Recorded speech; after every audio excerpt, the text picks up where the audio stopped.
What's up, everybody? How you guys doing today? So here we are at Long Beach Youth Home. This is a placement that I once came to. I don't know if you guys listened to my previous story of when I first got arrested. I went to Los Padrinos Juvenile Hall. I got sentenced to a placement, and many of you people don't know what a placement is, what a placement looks like. Well, here we are. The first placement that I ever came to when I first came to the juvenile justice system and got sent to any type of institution was this place right here. Um, so for those that are not familiar, this is what it looks like. It's pretty much like a regular house, I guess you could say, just a bigger type of house, a clinic, you know. But inside, it's like a mini institution because you know you got maybe like 10 rows of rooms on one side. There's a big hallway and there's like 10 rooms on the other side. There's multiple living rooms, like 3 or 4 living rooms. There's a game room with a ping pong table, video games. uh, we have a big mini living room that's kind of like an auditorium, kind of, with a giant TV, and we used to watch movies there. uh, we have a cafeteria kind of imagine like, a cafeteria at a school, and us kids would, work as part of our chores inside that cafeteria. So we would serve and clean and wash and stuff like that. It's funny because the food here was actually pretty good, like really, really good. And they used to let us get seconds. So, us hungry kids, we were always trying to line up to get seconds. Um, this place was filled with a lot of social workers and POs were in and out of here all the time. There was a variety of kids here. You had social worker kids, which were kids that were pulled out from their homes because they suffered some type of abuse or something. But then you also had probation kids. These were kids that were committing crimes for the first time and, were sentenced to be away from home and, were on probation. Uh, so you had two different kinds, the social work kids and the probation kids, but we're all here together. And you could be here from 12 years old all the way to 18 years old. I remember there was a few like 17-year-olds that were working on getting emancipated, which means that by law they would be considered adults because they had no family and they were working. This place would help them get on their feet, and if they were responsible enough, the social worker would make an order to the court emancipating a minor to an adult. Uh, but yeah, this is Long Beach Youth Home. Let me show you guys.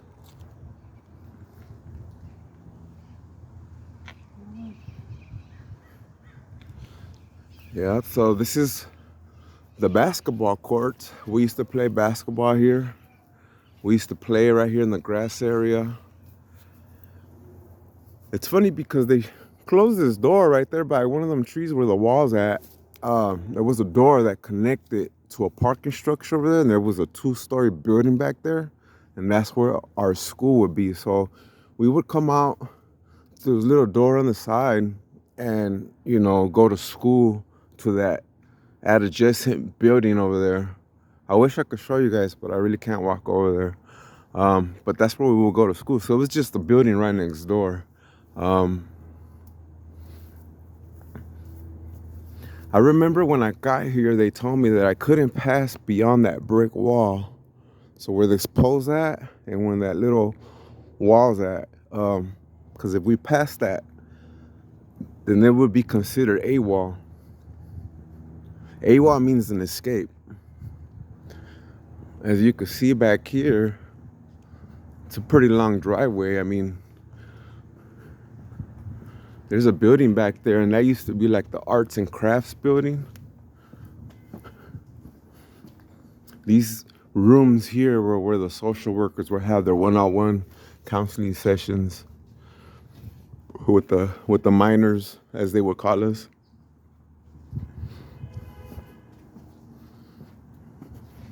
Actually, my counselor or social worker used to be here in this room where this window's at.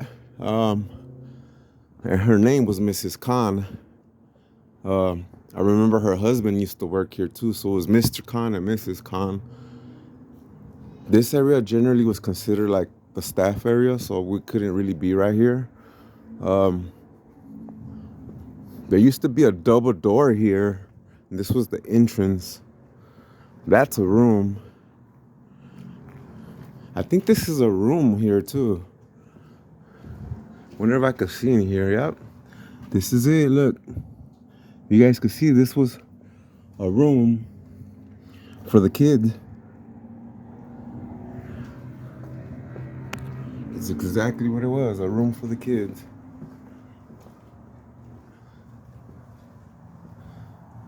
Another room for the kids. This was probably like a 3-4 man room.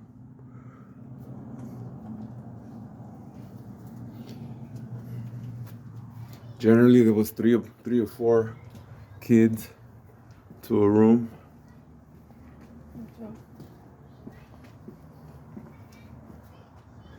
And look, the street is just right there. People in their homes. And I remember I used to sit right here on this curb and watch people. And I just used to think like, damn, they're living normal lives and I'm here taken away from my family. Like, I can't be with my family like these people right here are. And that was kind of hard for me because, you know, when I first got arrested, I had never been taken away from home.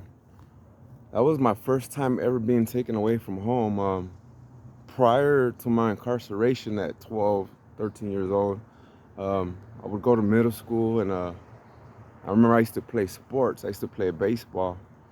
Um, so I was kind of just a regular kid. I mean, yeah, I did mischievous things, you know what I mean? Like I told you guys last time, I defrauded an innkeeper and I went to Denny's and I ordered and I ate and tried to run up out of there and got caught and got sent to juvenile hall.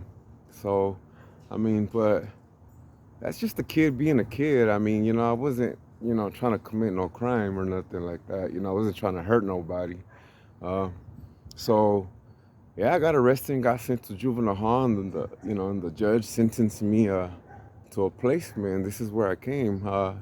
During court, my mom did side with the judge though because, I mean, yeah, I didn't listen at home, and you know, my mom thought that, you know, by sending me to a place like this, it would be like a boarding school where they would instill some type of discipline, and but really what it did was uh, it introduced me to like a whole bunch of other bad kids, you know what I mean? Like, you know, because I don't think I was too much of a bad kid, but when I came here or I went to juvenile hall, I got introduced like to way worse kids, and you know what I mean? I started being influenced by those kids, started emulating that whole badass kid swag, and you know what I mean, next thing you know, like, you know what I mean, I'm running with the wolf pack, you know, and um, yeah, that was my introduction, you know, to the juvenile system. So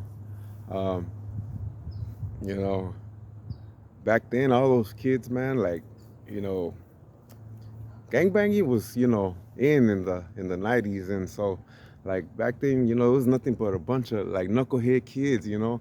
I mean, I remember looking at 15, 16-year-olds with big old mustaches and, you know what I mean, all tacas and shit, you know, like, you know what I mean, with the Nike Cortez and the bunny ears, and we used to be like, what's up, Holmes? And all right, Charlie, and we, like, you know, emulated the whole gangster life. I mean, we were that gangster lifestyle. I mean, that's just what, you know. I mean, even back then, I remember in middle school, even girls that weren't even cholas would wear Ben Davis and, you know what I mean, do their little copetes, you know what I mean, everybody dressed like that, even if you weren't a cholo, you know.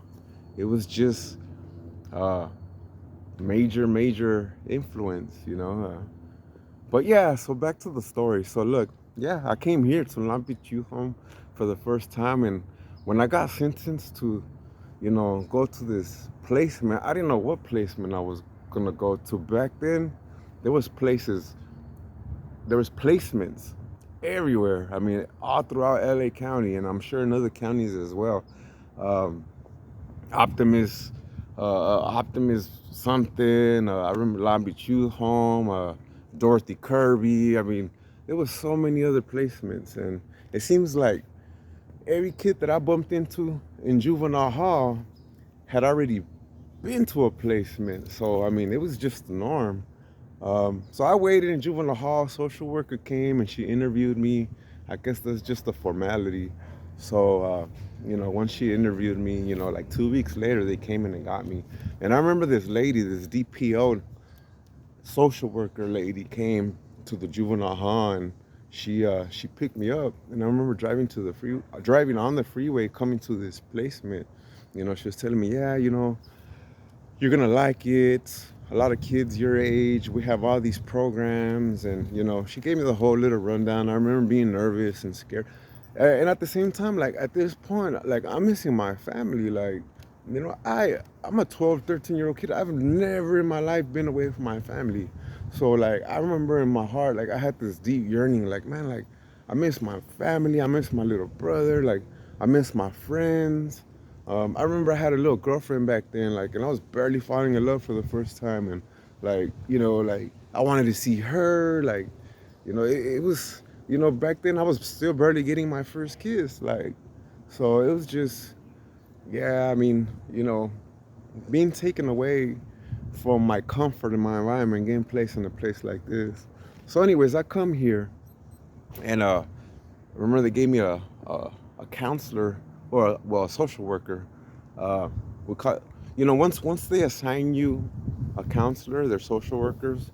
We would be like, oh, that's my caseload. Like, so my caseload, I can't remember her name. She was actually a pretty fair lady and stuff. And so yeah, I got here and I got put in a room. It was four other kids in the same room. I had my own bed. I had a locker. Um, they gave me shoes, clothes, and uh, they ran me down on the program. We used to have to do chores, and we will alternate like from week to week. Like 1 week, like we will work in the kitchen for a whole week.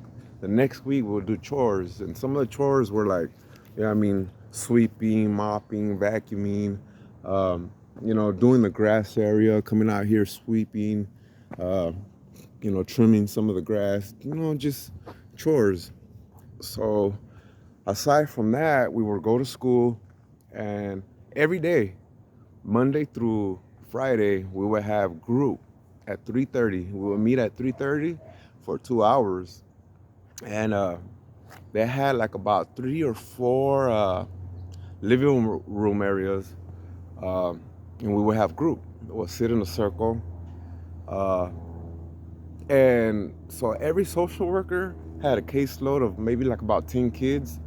So all the kids that belonged to that social worker's caseload, she would be in charge of running our group. So we would sit in a circle and basically, we would talk about, our problems and, you know, uh, you know, what our issues were. I mean, I guess they would say that, they would want us to work on ourselves and, we would give each other feedback, and just talk about all our little hang-ups and get feedback from your own peers and, yeah, we would, and sometimes some people wouldn't even want to talk. Like, I mean, like, you're sitting there in a group full of a bunch of strangers and other kids that, and like, you're not emotionally intelligent either at that time. So it's just like, you don't want to open up and talk about like all these things, but, some people would. And, some of the social worker kids, man, it was sad because, you know, we were there because we committed a crime and got sent there by a judge. But the social worker kids, man, some of those stories were heartbreaking because some of them there were there for abuse, man. Like, some I would hear some of these kids talk about the stories of what their parents would do to them, sexual abuse. Some kids like it's horrible. Some kids would be like physically like tortured and abused by their parents. Like I've heard some stories, man, of incest and oh man, like there's so much that I've heard, and they were taken away by social workers and get got sent to a place like this. My issues was just me not listening at home, and being a little knucklehead, and there was other people too that were little cholitos, and you know, uh, we would talk about our little issues, but man, there was some real deep stories here. Some real trauma, and so yeah, that's what it would consist of. 2 hours every day at 3:30, from 3:30 to 5:30, and then after that we would go to dinner and stuff. Um, so yeah, this is what it was. There was privileges. They had a status system to where like you would move from one phase to another, and you would get more privileges. Um, the thing is that this program was for a whole year. It was a year from 9 months to 12 months, but generally they will keep you like about 11 months. That's how long it would take to graduate this program. Basically a whole year. So when you're 12, 13 years old, a whole year seems like a lifetime, um, especially if you've never been away from home. Uh, so yeah, and you couldn't leave this place at all. You can't go on to your first home pass to like after 6 months. So basically, what a home pass is uh, after you've been here like about 6 months, and you've moved up on your status, and you've earned your privileges, and you earned the trust of the social workers. You're allowed to go home for a weekend. That's if you got parents to go to or family members to go to. So so yeah, after 6 months, you'll be able to go on your home pass, and um, so I remember I went on my first home pass, and man, like I remember going home, and just, seeing my friends. And I remember I went to my old middle school, and I seen my old teachers, and everybody was just wondering like, where you been at, and just I remember I felt ashamed to tell them like, man, I'm in a placement, because you always hear like only social worker kids get sent to placement. So I was kind of like ashamed to tell people, oh, I'm in a placement, you know, like, because right away they're gonna assume like, damn, what's happening at home? Why did you get taken away? Um, so I didn't really say much. Uh, After my home pass, I came back, and I remember walking into this place and just feeling this big dread in my heart. Like, man, like, just I miss my family. I didn't want to be here, and uh, I started to get in trouble here, man. I started to rebel, and just I stopped listening to the counselors here. I started fighting with other kids. I think something happened in me at that time, like, because like I said, like for me, I think it impacted me being away from my family for so long. I had never been away from my family, so um, and then at that time, my grandma died while I was here, so that was another thing. Um, so at that time, I was just going through some things, and uh, I decided to escape from here. Um, it's not no crazy escape, you know what I mean? Like how it is in the prison movies or anything. All I had to do was just walk out of here. Um, and that's actually actually what I did. I just walked out of here and I left. Um, so I AWOL'd. And by me AWOLing, they put an automatic warrant on me. They call the police, they call my PO, and they put out an APB on me. So what happens is I go back home, and I'm thinking that, if I go back home and I do good, yeah, my PO might let me stay. Well, they came and they ended up raiding my house. Like a real raid, you know what I mean? With like 2 or 3 cop cars, the PO and everything. And I remember I was sleeping that morning, and they came knocking on the door. And for some reason, when they knocked on that door, like I knew that was the cops. It's something about the way they bang on your door that lets you know, like, oh shit, that's the cops. When I heard that bang at my mom's house on the door, like I was just like, they're here for me, and I knew. And I looked out the window, and there was a cop behind in the back door. There was a cop in the front door, and I knew there was just no way for me to run. So, yeah, they arrested me again, and they sent me back to Los Padrinos Juvenile Hall. And I remember when I got back, everybody was like, "What happened?" Because there had been kids there that were still in juvenile hall from the moment I got sent to the placement and we're still there when I came back like 6, 7 months later. Um, so yeah, I had to run everybody down. Like, man, I escaped from Long Beach Youth Home. It wasn't for me. I missed my family, and so uh, yeah, I remember my PO. He came to interview me. I was in Central Juvenile Hall, and he told me like, man, like, what do you think we should do with you? And I told him like, man, well, I got an uncle. I listen to him, and maybe I could go live with him. So my PO was like, all right, well, let me go talk to your uncle and see what we're gonna do with you. And 2 weeks later, he got back at me and basically told me I could go live at my uncle's. And um, so yeah, I got released from juvenile hall.